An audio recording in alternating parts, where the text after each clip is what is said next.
கோபிச்செட்டிப்பாளையத்துலேருந்து அப்படியே ஃபேமிலியோட திருச்செங்கோடு மலை கோயிலுக்கு போயிட்டு வரலான்னு சொல்லிட்டு அப்படியே நாங்கள் காலையில் கிளம்பி போனோம். இந்த திருச்செங்கோடு ரோட்டில், அதாவது ஆனங்கூர் அப்படிங்கிற ஒரு கிராமத்தில் தான் வந்து சாப்பிட்லான்னு சொல்லிட்டு அந்த ஹோட்டல் பேரே வித்தியாசமாக இருந்தது. அதாவது என்னென்னா தங்கச்சி கடை அப்படின்னு சொல்லிட்டு ஒரு வித்தியாசமான பெயர் பழகி கொண்ட ஹோட்டல்.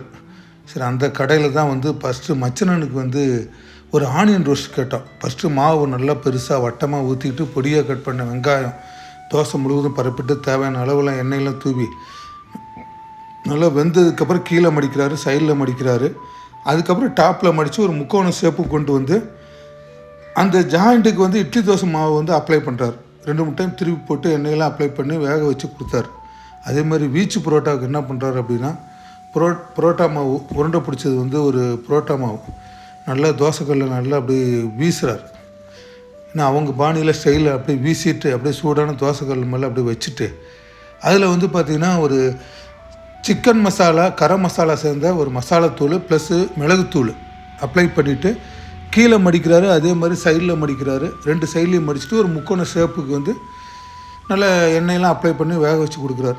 பரவாயில்ல. இந்த கிராமப்புறங்களில் வந்து பார்த்திங்கன்னா இந்த மாதிரி ஒரு ஆனியன் ரோஸ்ட்டாக இருக்கட்டும், இல்லை இந்த வீச்சு புரோட்டாவாக இருக்கட்டும் வித்தியாசமாக செஞ்சு கொடுக்குறாங்க.